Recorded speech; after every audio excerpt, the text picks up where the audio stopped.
What's going on, everybody? Nick Lawson here, along with my friend Branden from GoodGoodGood, and this is your sports sponsorship tip of the week.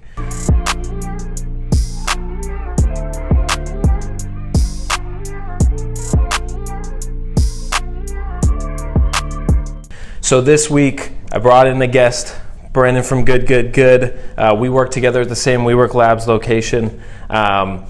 I guess I'll let you talk about GoodGoodGood about what you guys do, probably better than I can.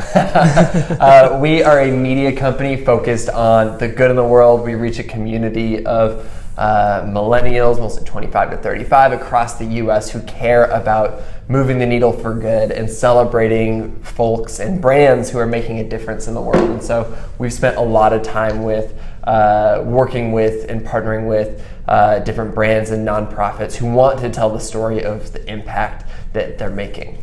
So you might be thinking, okay, this is a sponsorship tip of the week. Why are we talking with a publication? We've chatted about this on the Inches podcast before.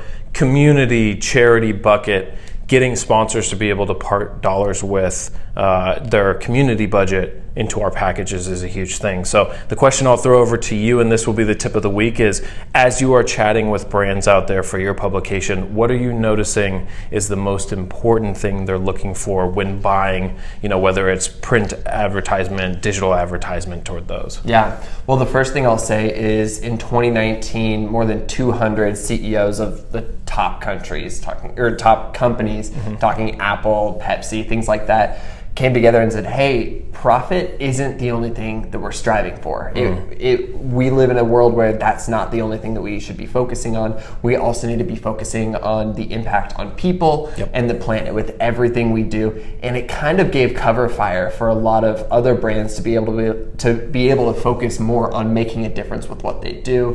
And even if it comes to some degree at a cost on profit. And so as we head into this next decade, we're going to be seeing a lot more brands who are, first of all, just integrating better practices into the work that they do, supporting people in their communities and supporting the environment.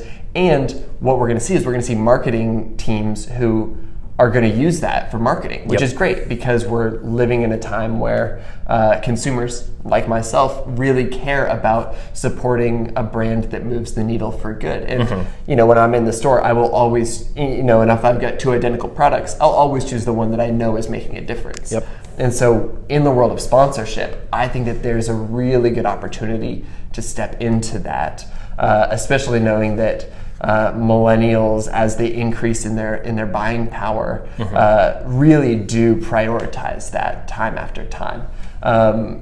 And I think there's a few ways to do that on the sponsorship front. Sometimes it's separating out the impact from the company in different messaging. So sometimes it's perhaps a car brand and you're just going to talk about the specs. And then in a separate sort of campaign or sponsorship, you're going to highlight, and here's what they're doing for the community, or here's the impact on the environment.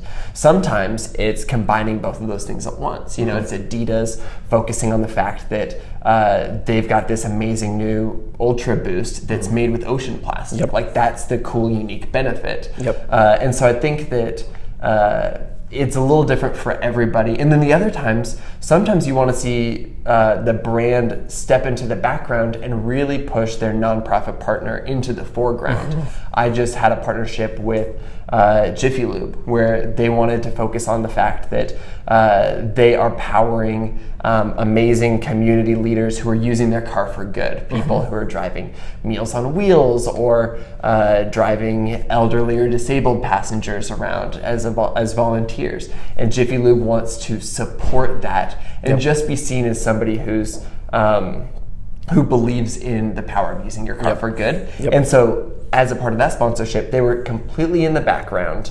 And the full story was about this nonprofit here in Portland called Ride Connection that helps do that. And that looks great on a brand as well. And it helps support this nonprofit as a secondary thing. So there's a lot of different ways to do it, but the one thing I know is that it will continue to be a bigger focus as we head into the next few years. Definitely. So as you're looking at your sponsorship packages, don't just go to a brand. look at their community initiatives. We just did a cold sales email structure where we tell you go to their website, find their community initiatives, and try to build that into the package. Obviously, it's a big thing for brands. They're spending money on it. You can also unlock that this week. So thanks so much, Branden, for jumping on with us. Thanks for having me. Tip of the week this week, make sure you're adding in community to that piece. And sometimes it's not just the company, it's also their nonprofit arm as well. And that's your sports sponsorship tip of the week. Keep pushing those limits within sports sponsorship.